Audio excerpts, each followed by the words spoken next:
Alors, shalom à tous. Alors, je suis le frère Édouard. Nous sommes le vendredi 23 août 2024. Donc, je souhaite déjà la bienvenue à tous et à toutes, et particulièrement à ceux qui nous rejoignent, ceux et celles qui nous rejoignent sur la chaîne Jésus-Christ Révélation TV 7420, Édouard Vidéo Saint.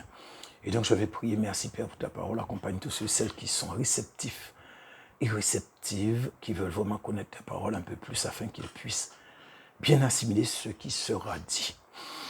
Bien. Alors bon, c'est vrai, je suis un petit peu, je vais dire un petit peu aigri, entre guillemets, parce que il y a une sœur qui a reçu, que Dieu lui a dit que octobre 2024 qui vient là, c'est le commencement, le début de la grande tribulation. Et moi, c'est vrai, j'étais tout heureux, j'étais content parce que c'est ce que j'annonce depuis le début de l'année, hein. Jusqu'à août, nous sommes en août, je vous dis que nous allons entrer dans la grande tribulation, nous allons entrer. Donc si je vous dis nous allons entrer, ça veut dire que ça vient, que nous ne sommes pas encore entrés, mais que nous allons entrer. Et je me souviens vous avoir parlé beaucoup de octobre, et même que je vous ai donné une date très précise, qui était le 12 octobre 2024.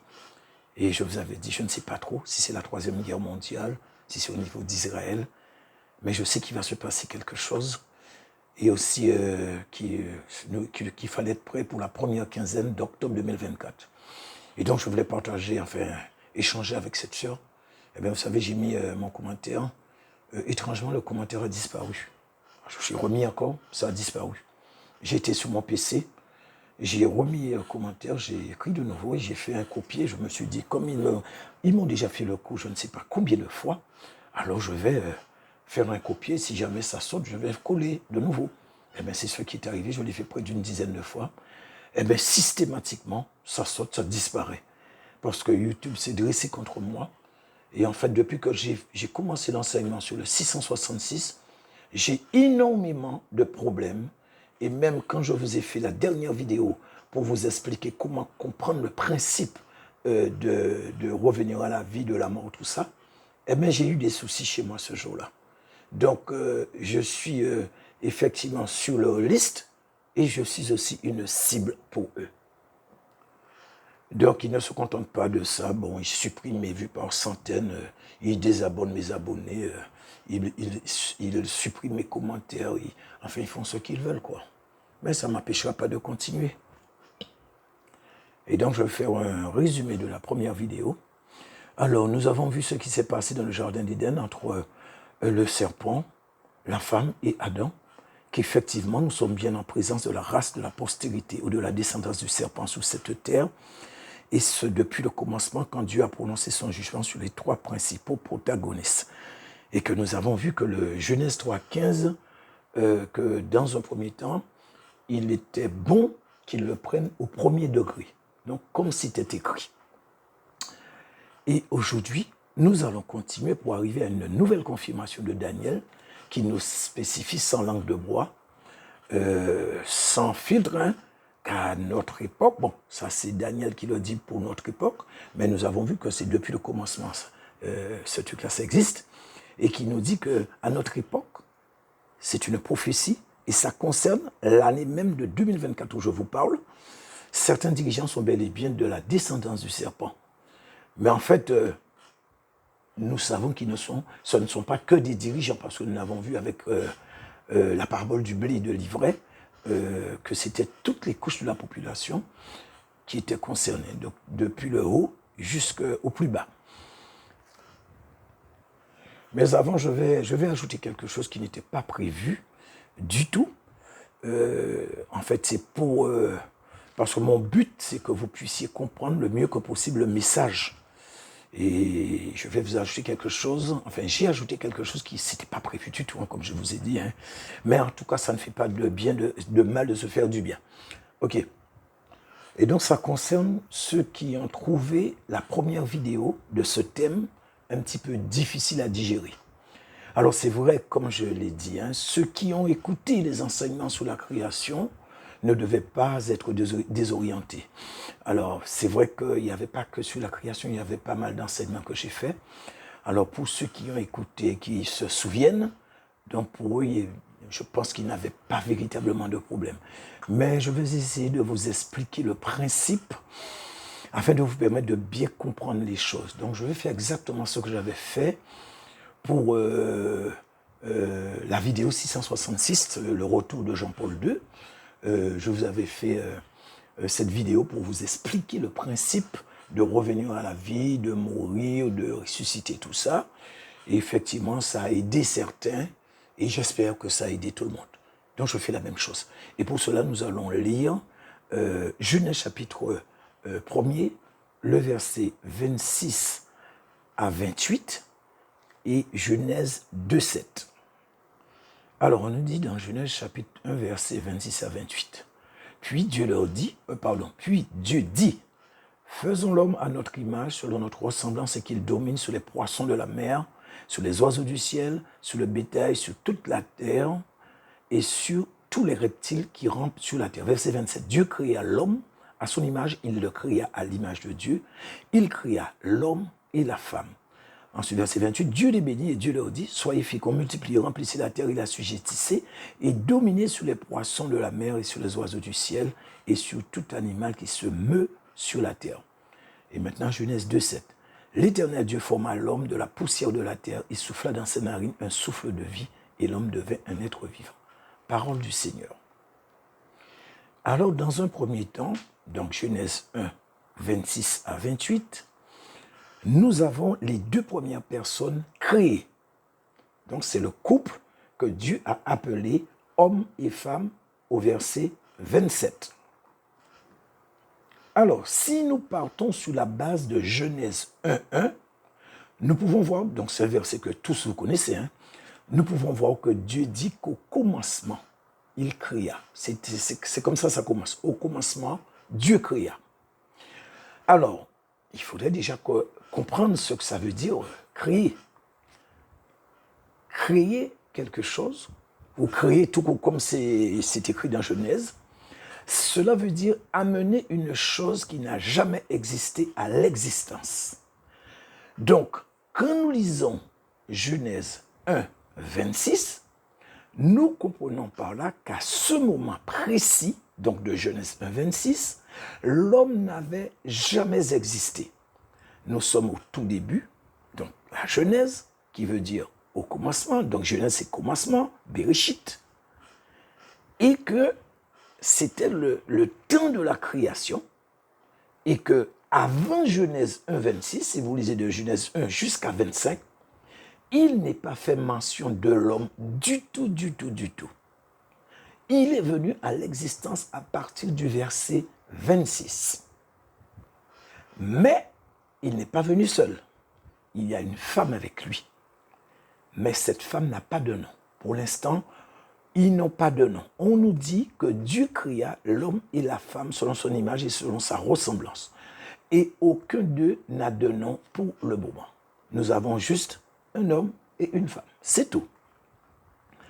Mais étant donné que nous sommes dans la création, et que, comme je vous ai dit, créer veut dire amener à l'existence ce qui n'a jamais existé, et que les deux êtres dont on nous parle qui ont été créés, ils ne sont pas matière ou physique.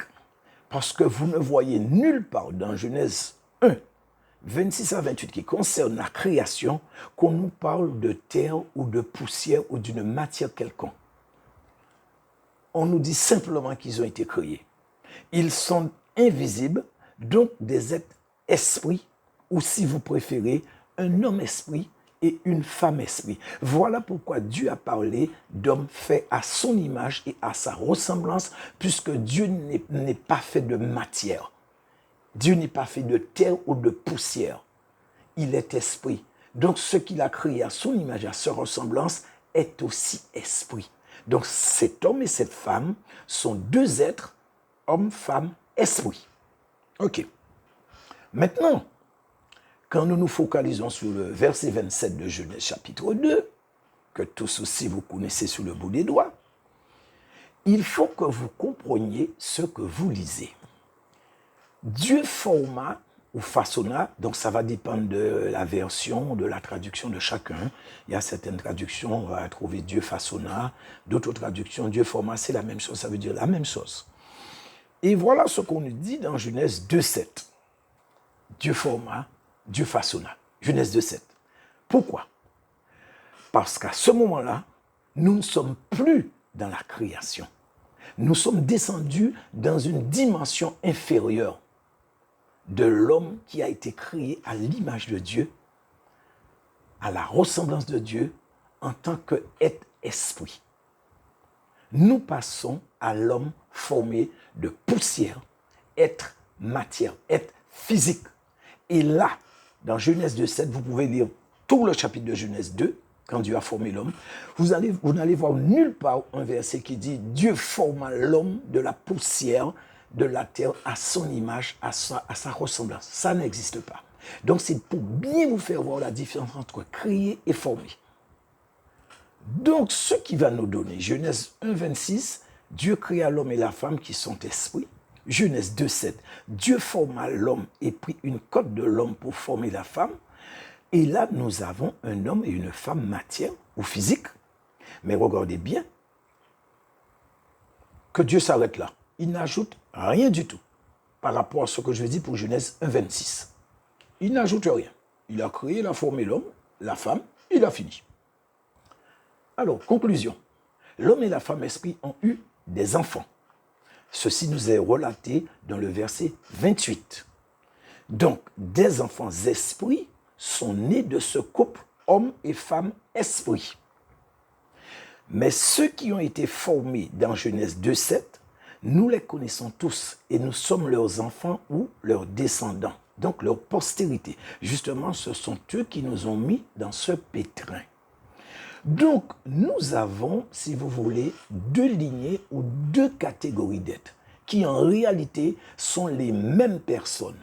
L'homme et la femme de Genèse 1,26, ce sont eux que nous retrouvons en Genèse 2,7 dans le jardin d'Éden sous le nom de Adam et Ève, alors qu'en Genèse 1,26, ils sont juste appelés hommes et femmes. Par conséquent, de la même manière qu'ils ont été des êtres esprits avant de rétrograder en être matière ou physique ou de chair, leurs enfants aussi ont suivi le même parcours. Ils sont nés aussi enfants ou descendants esprits, comme je l'ai dit tout à l'heure là. Ils sont devenus aussi des descendants matière ou physique de cet homme et de cette femme de Genèse 2,7 qui sont des hommes, enfin qui sont un homme et une femme matière ou physique. Donc, toi mon frère, toi ma soeur, qui est là en ce moment en train de m'écouter, tu étais déjà né avant, mais en tant qu'être esprit, donc de la descendance de ces deux premiers êtres esprits de Genèse 1,26. Et en même temps, aussi de ces mêmes êtres matière ou physique qui sont dans le jardin d'Éden, connus sous le nom de Adam et Ève. Sauf que ça ne s'arrête pas là. Parmi les êtres matière ou physique que nous sommes sur cette terre, il y a, je ne sais pas si je peux utiliser ce terme, je n'ai pas trouvé d'autres termes, plusieurs variétés, on va dire. Donc, nous avons, comme je viens de dire, et là je ne parle pas en tant qu'être matière ou physique, donc il y a des descendants ou une postérité de l'homme et la femme esprit de Genèse 1,26. Donc, notez ça. Ensuite, il y a des descendants ou une postérité de Adam et Ève du jardin d'Éden. Notez ça, ça fait 2. Il y a une postérité du serpent et de Ève, comme c'est mentionné dans Genèse 3,15. Notez ça aussi. Et il y a une postérité qui sont matière ou chair, mais qui ne descendent c'est pas ni, qui ne descendent, je vais plus dire qui ne descendent pas de l'homme et de la femme de Genèse 1,26. Mais non plus de la femme et de l'homme, donc Adam et Ève de Genèse 2,7. Mais qui sont, si vous voulez, qui sont là pour ou selon le dessein de Dieu. Et nous avons le cas de Ismaël, qui est le fils aîné d'Abraham. Mais quand vous faites la généalogie, ou plutôt quand vous allez vérifier la généalogie, nous l'avons vu dans la vidéo 1, Ismaël, il n'est pas de la lignée d'Adam, ni de Seth, ni même d'Abraham son père. Il est une lignée de sang. Et nous avons une autre descendance qui est une descendance spéciale. Alors, je dirais hétéroclite. Une succession de mélanges entre la postérité du serpent, la postérité d'Adam, la postérité d'Ève, la lignée de la lignée du sang, et donc ce qui va nous donner un vrai mélange, et ça c'est un super casse-tête. Donc il n'y a que Dieu qui connaît, le diable aussi, hein, parce qu'il voit dans l'invisible, ils savent ce qui se passe, mais il n'y a que Dieu qui connaît qui est qui. Moi, dans ce domaine-là, je ne peux rien vous dire. C'est simplement vous dire que ça existe et c'est tout.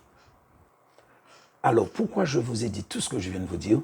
C'est pour vous expliquer un petit peu Genèse 3:20 que nous avons vu. Quand je disais que Adam a donné, enfin, c'est pas moi qui dis, hein, c'est la Bible, que Adam a donné à sa femme le nom de Ève. Et donc, c'était normal parce que tous les enfants qui viennent d'elle sont ceux qui sont nés esprit avant de passer par la matière ou le physique. Mais Adam, lui, il est le père uniquement de ceux qui descendent de lui en tant qu'être créé. Donc, soit ceux qui descendent de sa postérité spirituelle de Genèse 1:26. Donc, voilà un peu la situation. Donc, j'espère avec ça, c'est un petit peu plus digeste pour vous. Mais bon, c'était un petit peu pour vous expliquer tout, pour que vous puissiez un petit peu comprendre. Bon, je sais que c'est un petit peu compliqué ce que j'ai dit, je l'avoue. Mais bon, si vous voulez vraiment connaître un peu plus, il faudra aller sur les enseignements que j'ai fait, je vous l'ai dit. Hein. Donc, il y en a toute la création de Dieu est spirituelle. Alors, oui, toute la création de Dieu est spirituelle. C'est après qu'il a formé avec la matière ce qu'il a créé. Et il y a aussi, selon la Bible, nous vivons avec un monde parallèle et je crois qu'il y a encore d'autres enseignements. Donc, si vous écoutez ces enseignements, vous aurez un plus, c'est sûr. Ça, je n'ai aucun doute là-dessus. Mais d'un autre côté, vous aurez de gros problèmes. Vous aurez des problèmes sérieux. Puisqu'à partir de ce moment-là, vous verrez que beaucoup de choses qu'on vous a enseignées et prêchées ne collent pas du tout. Mais quand je vous dis, ça ne colle pas du tout, du tout, du tout. Et je vous dis la vérité. Et bien sûr, comme je le dis régulièrement, demandez à Dieu. Donc vous comprenez que j'étais obligé de passer par tout ce que je vous ai dit. Autrement, il fallait que vous puissiez comprendre clairement comment tout ça s'est installé. Je ne pouvais pas venir et tomber dans Daniel avec vous comme ça, parce que moi, je pense que, bon, c'est pas que vous n'auriez pas compris. Le problème, c'est que, en fait, il aurait fallu que je vous prouve, je vous donne des arguments pour justement asseoir Daniel. Et surtout, pour vous faire comprendre que ça ne date pas de Daniel, mais que ça date depuis le commencement. Alors, j'espère que vous n'êtes pas trop désorientés avec tout ça. Et nous allons continuer avec cette deuxième vidéo, mais il nous faudra retourner encore là où nous étions. Mais pas pour longtemps, hein, cette fois. Hein. Donc, c'est-à-dire dans le livre de la Genèse, hein, pour essayer de comprendre ce qui s'est passé. Et ensuite, nous pourrons comprendre ce que Daniel va nous dire. Alors, nous allons voir un tout dernier verset, parce qu'il y a un petit détail qui a son poids. Donc, Genèse 4:1, on nous dit, Adam connut Ève, sa femme, elle conçut et enfanta Caïn, et elle dit, j'ai formé un homme avec l'aide de l'Éternel. Alors, soyez, bon, je vais dire plus, soyons attentifs à ce qui est dit au verset 1 du chapitre 4 de Genèse. Adam connut. Donc, nous sommes au début du chapitre 4. Ils ont été expulsés du jardin d'Éden. Ça, c'était dans le chapitre 3. Mais regardez, on utilise le verbe connaître qu'on a traité dans la première vidéo. Donc, on utilise de nouveau ce verbe toujours au passé. Bon, là, cette fois, c'est passé simple. Le premier, c'était passé composé. Là, c'est passé simple. Quand on nous avait dit dans Genèse 3:20 que nous avons vu que Ève a été la mère de tous les vivants, nous avons vu que c'était au passé composé. Et là, on utilise encore le passé, frères et sœurs. Vous pensez que c'est pour rien? Et nous avons aussi conçu. Adam connu, passé simple. Elle conçut, donc j'allais dire Sarah. Ève conçue, donc tout ça c'est le passé. Alors, que veut dire tout ça? Eh bien, c'est clair. Au moment où on parle des faits, donc au début du chapitre 4, c'est que ça s'était déjà, ça c'était déjà produit parce qu'on nous parle au passé simple. Adam connu, Ève conçue. Donc c'est quelque chose qui était déjà dans le passé. Il l'avait déjà connu, si vous préférez. Et elle l'avait déjà conçu, si vous préférez. Donc en d'autres termes, ils avaient déjà eu des relations sexuelles. Et en d'autres termes, Ève était déjà enceinte avant Genèse 4.1. Donc depuis le chapitre 3, Ève est enceinte. En fait, il ne faut pas que vous y arrêtez parce que au chapitre 3, ils ont été expulsés parce qu'Ève a mangé le fruit et que c'est bon, c'est fini. À partir du chapitre 4, c'est à partir de ce moment-là que les choses ont commencé, que les enfants... Non, ça, c'était déjà fait déjà. Et donc, si vous voulez comprendre vraiment ce qui s'est passé, enfin, avoir plus de détails sur ça, alors il faudra écouter le message que j'ai fait sur ce thème d'ailleurs. Hein. Parce que là, je ne peux pas développer, ce sera trop long. Et si vous voulez, ça ne concerne pas le thème. En tout cas, je crois que le titre c'était « Ève était déjà enceinte avant de manger le fruit défendu ». Autant que je me souvienne, c'était ça le titre. Donc, ce que vous faites, vous priez avant d'écouter. Vous demandez au Saint-Esprit de vous confirmer ou pas. Voilà, ce n'est pas plus compliqué que ça. Parce que si vous allez comme ça, en fait, vous n'aurez pas une oreille attentive pour bien comprendre ce qui sera dit et surtout pour l'accepter. Parce que comme je vous ai dit, il y a certains thèmes que je mets en ligne et je suis sûr que pas mal d'entre vous n'ont jamais entendu ce genre d'enseignement. Donc c'est pour ça que je vous demande de prier avant. Ne faites pas comme certains qui, je leur dis de prier, de demander au Saint-Esprit, ils refusent de le faire, mais ils me disent que c'est pas bon, c'est pas bon. Sur quelle base? Par rapport à ce que eux, ils ont compris. Donc vous comprenez un petit peu là où on est?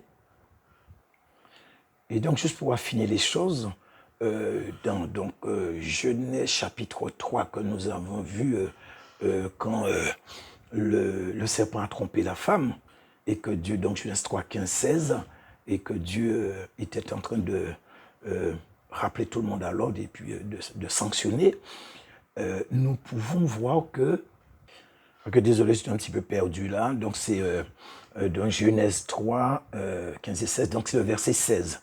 Alors, on voit que Dieu va s'adresser à la femme, et Dieu dit à la femme, j'augmenterai les souffrances de ta grossesse. Donc vous voyez qu'il n'y a pas eu de transition. Dieu a parlé au serpent de sa semence et de la semence de la femme, et maintenant il parle à la femme de ses grossesses et aussi des douleurs qu'elle devra enfanter, enfin qui vont être augmentées quand elle va enfanter. Donc depuis le serpent jusqu'à la femme, il n'y a pas de changement. Il n'y a pas de transition. Dieu continue à parler des mêmes choses, d'enfantement, de grossesse, de semence, de descendants, tout ce que vous voulez. Et donc c'est pour bien vous montrer que tout ça, c'est lié à la parabole du blé et de l'ivraie, d'ailleurs que nous avons vu suffisamment. Et donc ce qui va nous permettre maintenant de mieux entrer dans la partie qui est liée directement avec ce thème. Et de bien comprendre et surtout de ne pas nuancer les propos de Daniel. Et vous verrez pourquoi je vous dis ça tout à l'heure. Et nous allons prendre justement Daniel, chapitre 2, versets 40 à 43. Donc je vais lire, verset 40. Il y aura un quatrième royaume, fort comme du fer, de même que le fer brise et rompt tout. Il brisera et rompra tout, comme le fer qui met tout en pièces. Verset 41. Et et comme tu as vu les pieds et les orteils en partie d'argile de potier et en partie de fer, ce royaume sera divisé, mais il y aura en lui quelque chose de la force du fer, parce que tu as vu le fer mêlé à l'argile. Verset 42. Et comme les doigts des pieds étaient en partie de fer et en partie d'argile, ce royaume sera en partie fort et en partie fragile. Verset 43. Tu as vu le fer mêlé avec l'argile parce qu'ils se mêleront par des alliances humaines, mais ils ne seront point unis l'un à l'autre, de même que le fer ne s'allie point avec l'argile. Parole du Seigneur. Donc ici, Daniel nous parle du quatrième royaume. Et nous pouvons remarquer que ce quatrième royaume est très puissant. Mais en même temps, il est fragile. Pourquoi? Parce qu'il a une particularité. Il est mélangé avec de l'argile. Donc, ce qui le fragilise énormément, et donc pour deux raisons au moins. Dans un premier temps, l'argile n'est pas une matière ou un matériau qu'on utilise pour construire du solide ou du solide tout court. Donc, et ça c'est clair, tous nous le savons. Et ensuite, l'argile ne peut, comme le dit d'ailleurs Daniel, hein, l'argile ne peut ni se mêler, ni s'allier avec le fer. Parce que ce sont deux alliages ou matériaux qui sont totalement incompatibles, qui ne peuvent aucunement ni s'allier. Par conséquent, il pourrait y avoir des erreurs parce qu'ils ne peuvent ni s'allier, ni se mêler au fer. Voilà. Et la raison, vous savez déjà. Hein? Donc ça égale problème. Si on fait une construction comme ça, égale problème. Mais nous devons relever quand même un petit détail qui a toute son importance. C'est ce petit détail qui va consolider davantage ce que je vais vous dire. Et il se trouve au verset 41. On nous parle bien de l'argile, mais on nous donne une précision, et ce n'est pas pour rien. On nous dit l'argile de potier. Et cela devrait nous rappeler quelque chose. Ils auraient pu dire argile tout court, hein, mais on a ajouté argile de potier. Et je vais vous faire voir pourquoi. Romains chapitre 9, versets 20 et 21.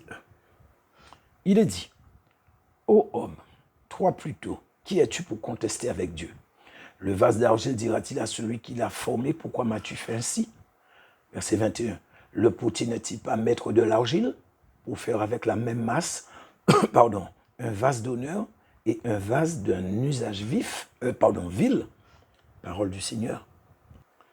Donc vous voyez dans le livre de Romains, Paul nous parle de l'argile et du potier, exactement comme dans Daniel. Argile de potier.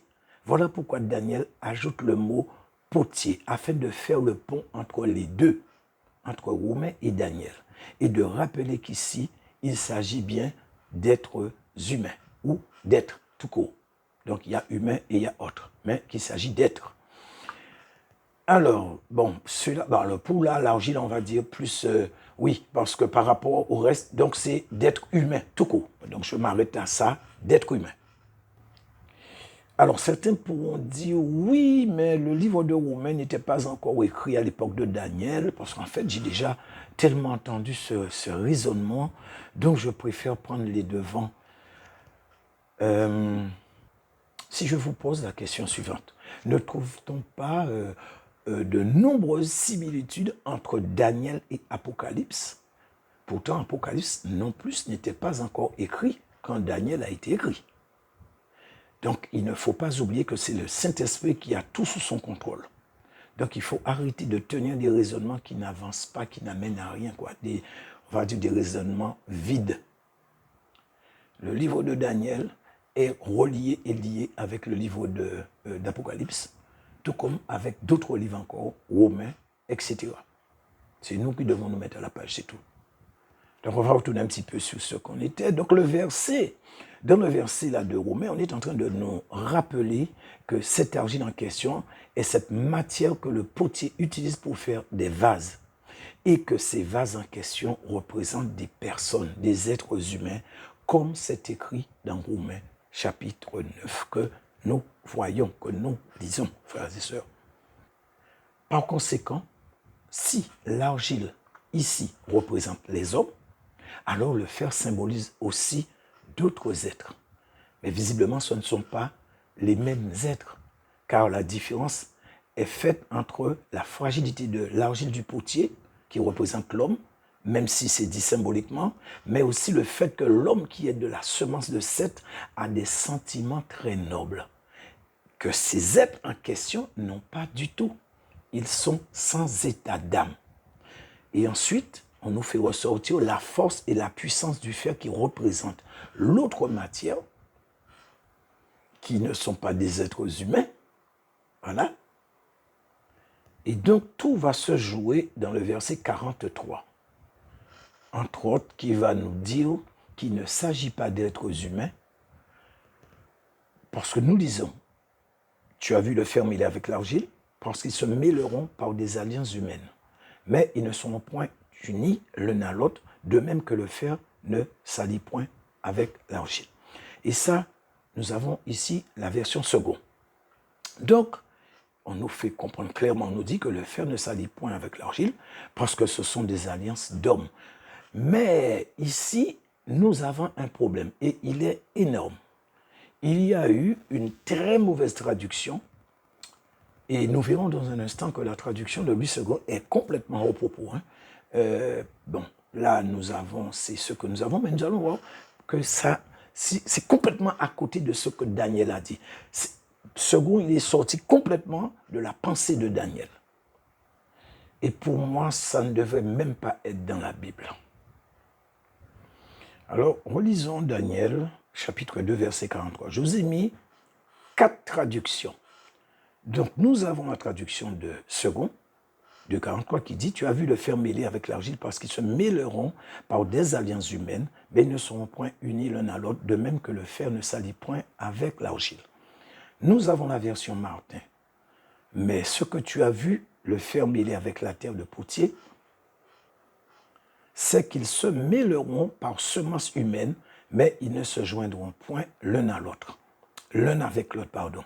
« Ainsi que le fer ne peut point se mêler avec la terre. » Version Darby.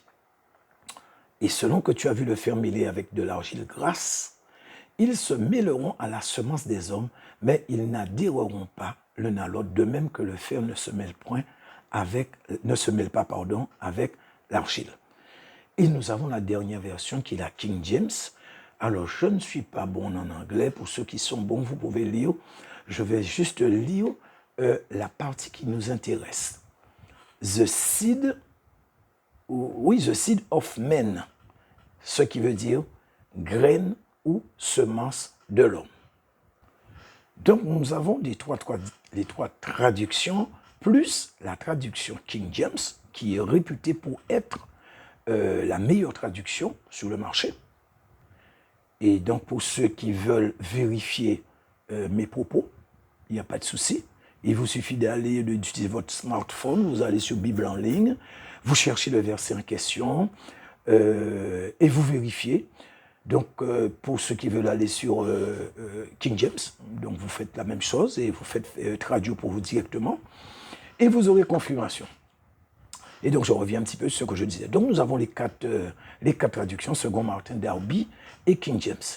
Et les trois disent la même chose, c'est-à-dire Martin, Darby et King James disent la même chose sur un point fondamental.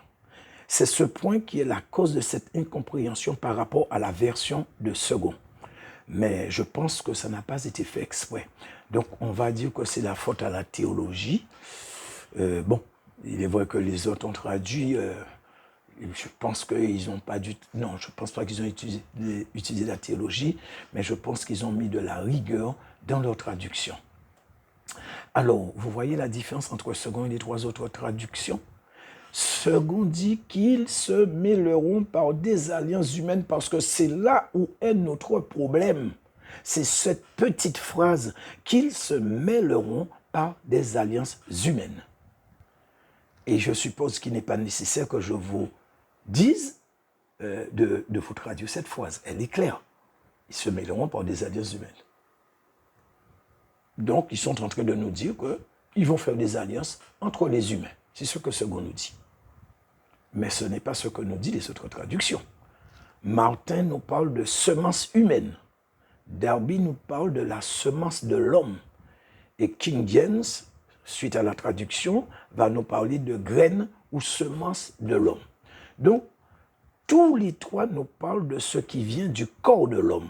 Sa semence, ou pour utiliser le mot que nous avons déjà utilisé dans cet enseignement, le sperme de l'homme. Donc, voilà la bonne traduction, frères et sœurs.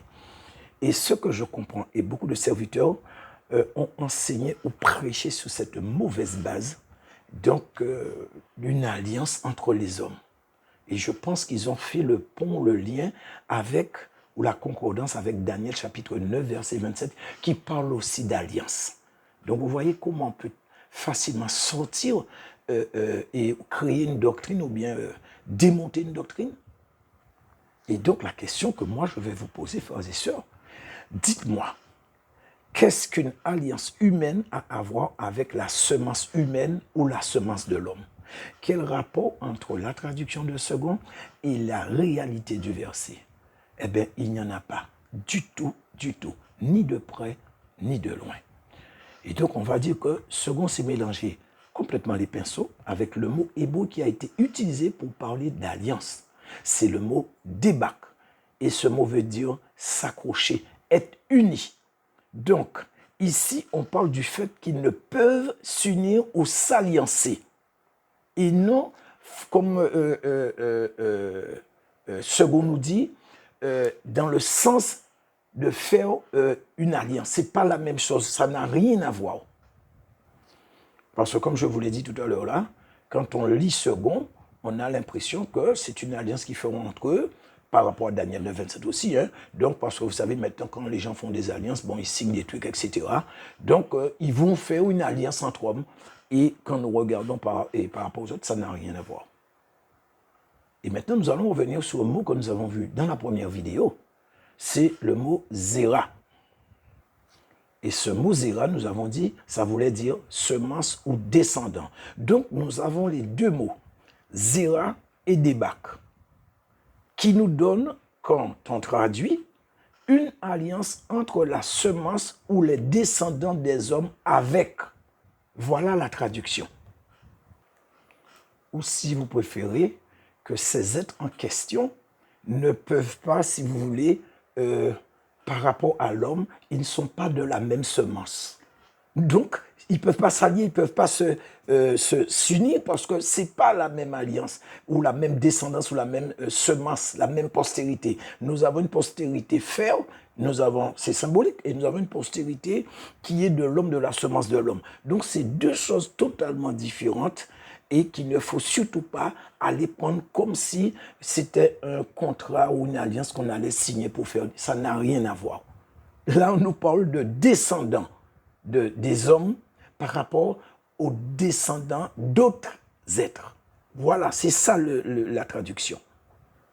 Et c'est exactement ce que les trois autres versions nous disent, Darby, Martin, King James. En fait, il n'y a que second. Si on reste sous second, on passe complètement à côté. Donc, il n'est plus nécessaire que je vous prenne d'autres versets où on nous parle du mot zéra. On l'avait déjà vu, ce que cela voulait dire, concrètement dans la vidéo 1. Et dans cette vidéo, je ne sais plus trop. Mais donc, avec ça, c'est bon. Alors, dans tout ça, frères et sœurs, regardez la quantité de prêches, d'enseignements, de livres, de vidéos, j'en passe, qui ont été faits avec cette mauvaise traduction. Regardez la quantité de personnes qui sont passées avant nous et qui sont mortes en apportant avec eux dans leur tombe ce qu'elles pensaient être la vérité, mais dans la réalité, c'était tout autre. Ce n'était pas la vérité en fait. Hein. Donc finalement, nous pouvons constater que quand même la différence, elle est quand même abyssale et en même temps, elle est fondamentale. Ok. Alors, comment je peux être sûr qu'il s'agit d'une autre espèce que l'homme dont il est question ici dans Daniel? Parce que je vous dis ça, mais je dois vous le prouver. Alors, c'est tout simplement à cause d'un tout petit mot. Dans ce verset de Daniel, on nous dit qu'ils se mêleront à la semence des hommes. Donc, si là, nous avons vu que le mot zéra voulait dire semence, descendance, postérité.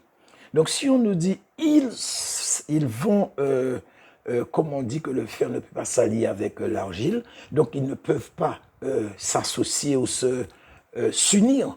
Donc, ils ne peuvent pas s'alliancer parce que c'est deux êtres totalement différents. Donc, on nous dit, ils ne vont pas s'allier avec, ou ils ne peuvent pas s'allier ou s'unir avec la semence de l'homme, avec la postérité de l'homme ou avec les enfants des hommes. Donc, si on nous dit, ils ne peuvent pas s'alliancer avec les enfants des hommes, ça veut dire que d'un côté, nous avons des enfants des hommes, enfin, les enfants des hommes, la postérité de l'homme, la semence de l'homme, et de l'autre côté, nous avons une autre semence qui n'est pas la semence de l'homme. Par conséquent, la semence du serpent.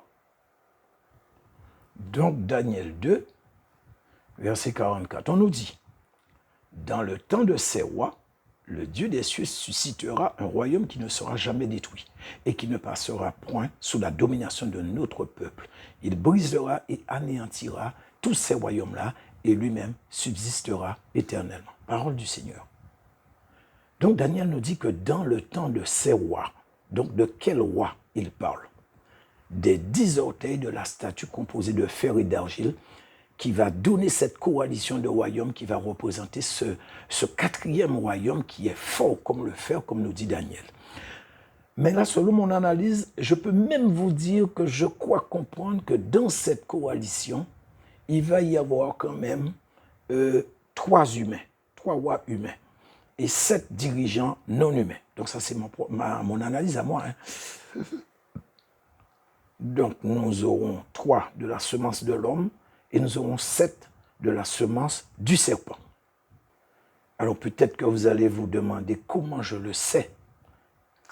Alors je vais vous dire, mais je vais vous rappeler que je viens de dire que ça c'est mon analyse à moi.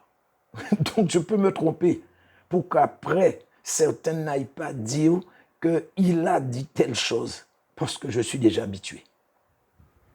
Parce que vous savez quand même, la Bible, bon, c'est pas tout qu'on va lire mot à mot dans la Bible qu'on va comprendre. C'est un puzzle, hein. On doit prendre dans tel livre une pensée, un texte et chercher sa concordance avec tel autre livre pour arriver à comprendre certaines choses. Ici, c'est la même chose en fait. Hein. Donc moi, je fais ma propre concordance. Et bon, pour ceux qui m'ont suivi depuis le début, je vous ai toujours déconseillé d'utiliser des Bibles de concordance. Parce que ce qu'ils ont fait comme concordance, c'est une concordance théologique. Laissez le Saint-Esprit vous guider pour faire votre propre concordance. Et donc, c'est toujours Daniel qui va nous donner la réponse à ce que je viens de vous dire. Donc, c'est Daniel chapitre 7, les versets 23 et 24. On nous dit, verset 23, il me parle ainsi. Le quatrième animal, c'est un quatrième royaume qui existera sur la terre, différent de tous les royaumes, et qui dévorera toute la terre, la foulera et la brisera. Verset 24, les 10 cornes, ce sont 10 rois qui s'élèveront de ce royaume. Un autre s'élèvera après eux. Il sera différent des premiers, et il abaissera 3 rois. Parole du Seigneur. Donc là, nous pouvons voir qu'il s'agit du même animal, hein, puisque c'est la même chose qu'il fait. Il foule, il brise la terre, il détruit, etc.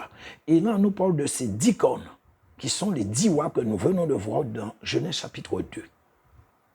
Et donc, il nous dit que ce quatrième royaume, qui est dirigé par les 10 rois en question, comme je vous ai dit, que nous avons vu, il sortira un autre roi après les 10 premiers rois. Et que va faire ce roi en question? Il va abaisser 3 rois. Qui est ce dernier roi qui va apparaître? C'est l'Antéchrist. Il reconnaîtra les siens. Il saura qu'il y a 7 qui sont de la même espèce que lui, si je puis m'exprimer ainsi, et les autres sont de la semence de l'homme. Donc sont fragiles, sont faibles. Ils ont des faiblesses. Ils vont être où ils sont, trop tendres. Ils ont une conscience. Oh, l'Antéchrist, à ce moment-là, certainement va demander de faire des choses, mais leur conscience ne leur permettra pas. Alors que les acolytes de l'Antéchrist, tout comme lui d'ailleurs, ils n'ont pas d'état d'âme. Donc, il y a des choses qui leur seront demandées pour ces acolytes qui vont accomplir, mais pas pour les 3.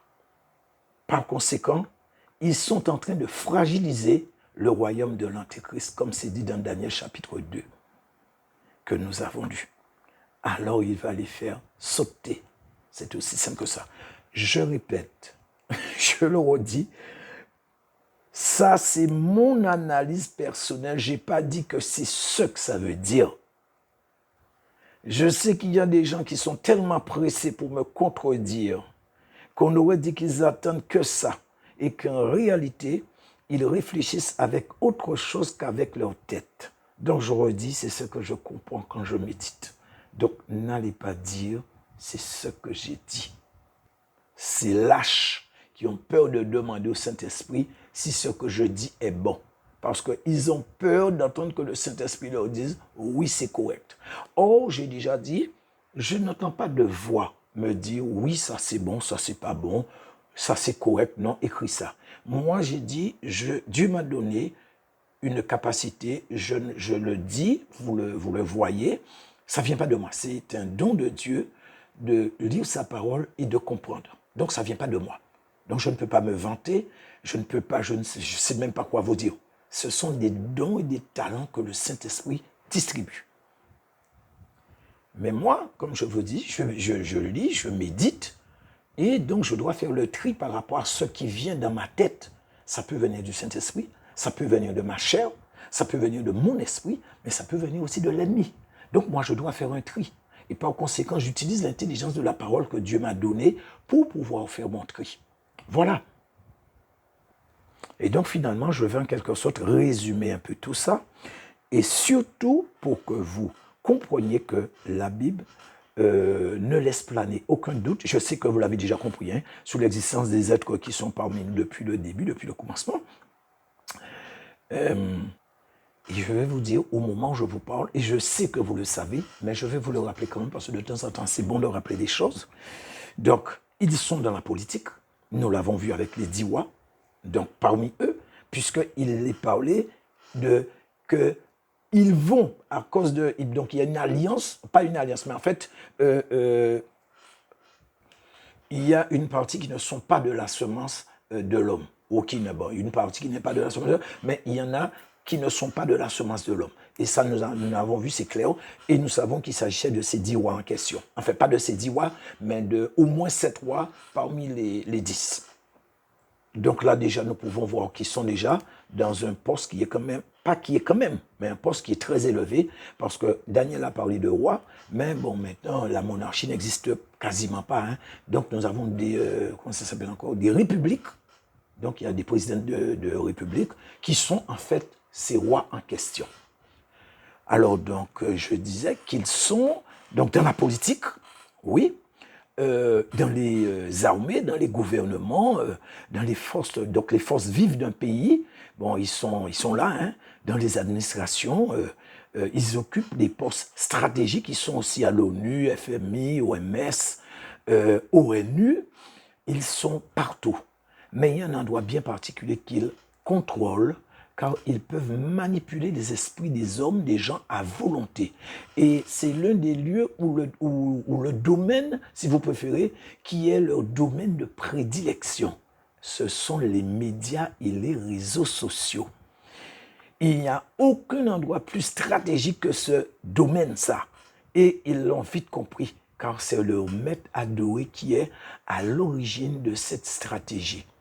Donc, ils ont vanté et montré les mérites de cet outil, hein, le bon côté, comme ils le font toujours au début. Voilà, avec ça, vous allez pouvoir parler avec vos amis de l'autre côté de la Terre instantanément. Vous allez pouvoir vous voir, etc. Donc, c'est comme ça qu'ils le font.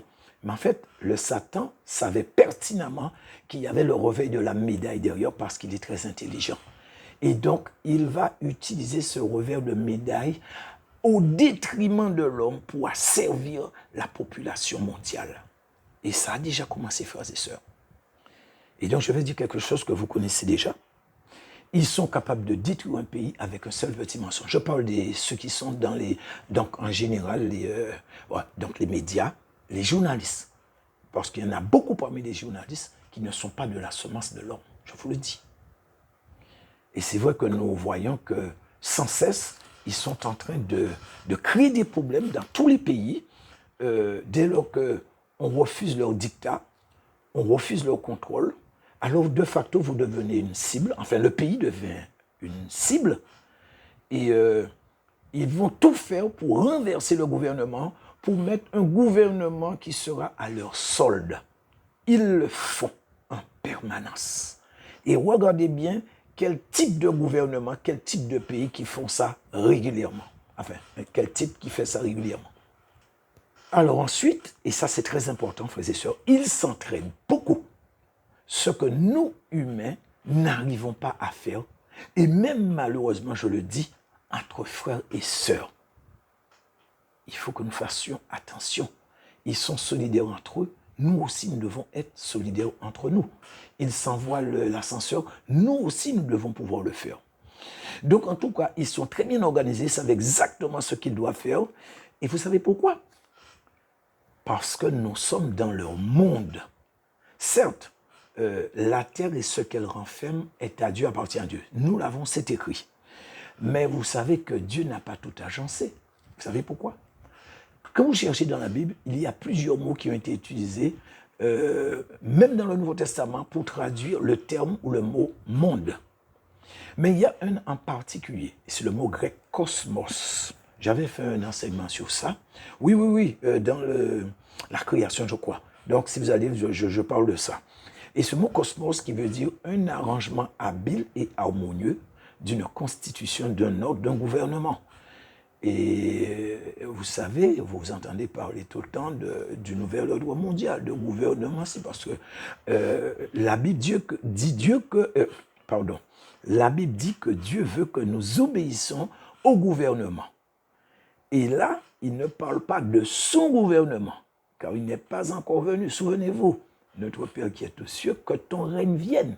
Donc le règne du Seigneur n'est pas encore venu. Donc il n'a pas encore son gouvernement. Et Daniel nous le précise en disant que la pierre qui s'est détachée de la montagne a pulvérisé tous les royaumes. Donc s'il a pulvérisé tous les royaumes, il n'y avait pas le royaume de Dieu dedans. Et ensuite, cette même pierre a grandi, a rempli toute la terre, donc la terre entière. Et cette pierre, c'est elle qui est devenue le royaume de Christ, qui n'a rien à voir avec ces royaumes que nous connaissons en ce moment. Parce que si le royaume de Christ était là, on n'aurait pas dit qu'il a détruit tous les royaumes. On aurait dit qu'il a détruit presque tous les royaumes et il est resté un seul royaume, le royaume de Christ. Mais nous n'avons pas ça, frères et sœurs. Donc, mon frère, ma sœur, quand Dieu nous dit que nous ne faisons pas partie du monde, parce qu'ils ne nous veulent, le truc c'est qu'ils nous veulent pas du bien.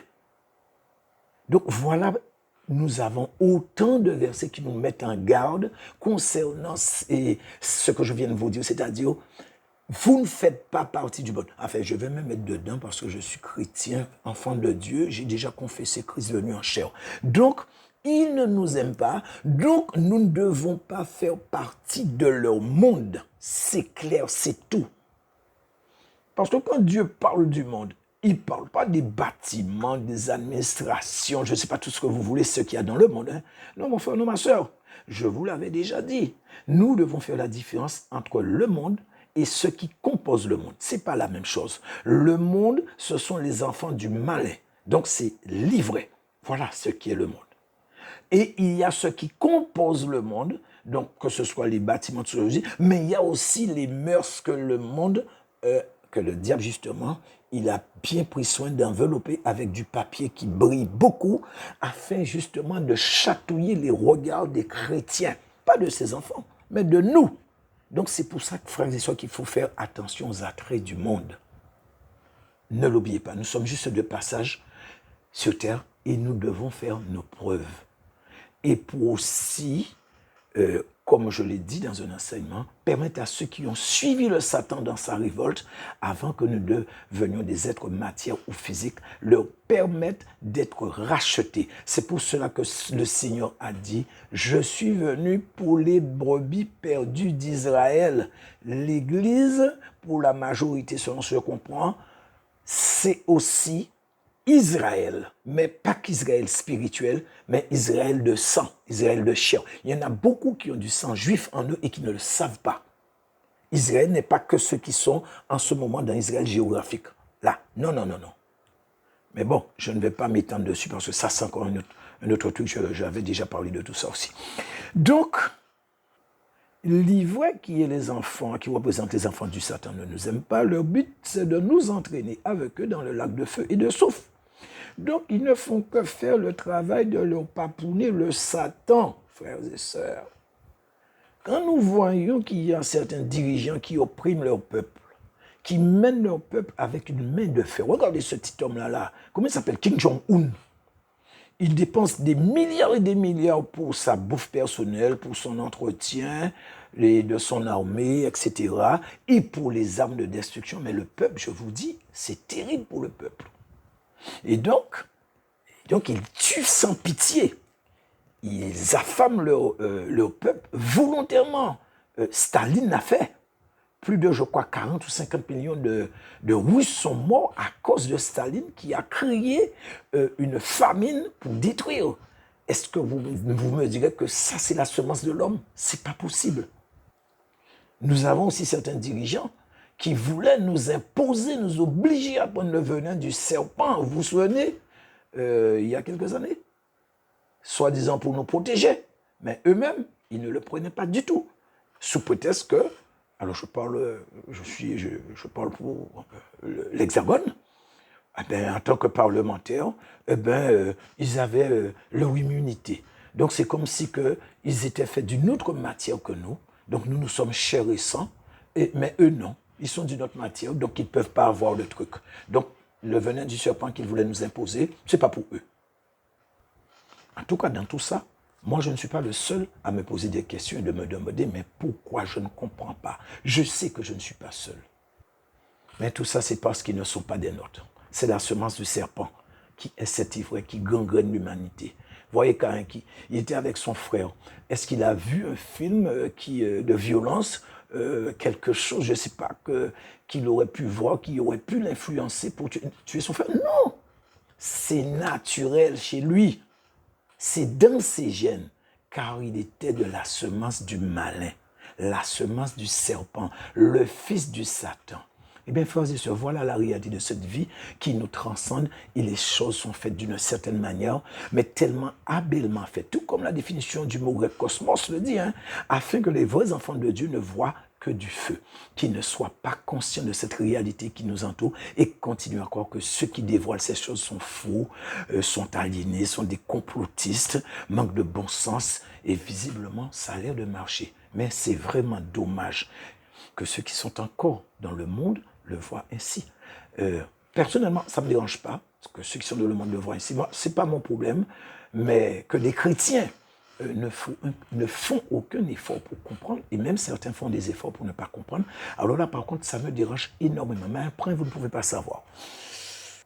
Alors je redis, je ne demande pas de croire tout ce que je dis, mais au moins de s'y intéresser. Ce sera le premier pas, et ensuite vous pourriez vous demander à Dieu. En tout cas, voilà ce que je voulais partager avec vous.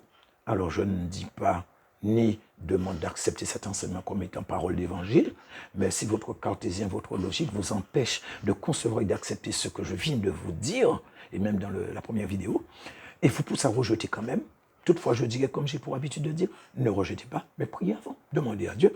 Bien que cet enseignement, pour ma part, a été suffisamment assez simple et clair, mais si malgré cette évidence, vous voulez quand même rejeter d'office, alors sentez-vous libre, ça ne me dérange nullement, je vous l'ai déjà dit. Et je vous rappelle que le Saint-Esprit, il ne m'a pas appelé pour convaincre qui que ce soit, mais pour faire son travail, son œuvre, qui est d'enseigner ici ce que je fais. Alors que ceux qui veulent partager le fassent, ceux qui veulent appuyer sur le pouce en l'air le fassent, ceux qui veulent s'abonner le fassent. Et je vous dis à bientôt pour un prochain thème. Donc j'essaie d'accélérer parce que mes congés se terminent. Donc c'est pour ça que vous avez la fréquence à augmenter. C'est parce que je suis en congé, donc je consacre mes congés pour l'œuvre du Seigneur.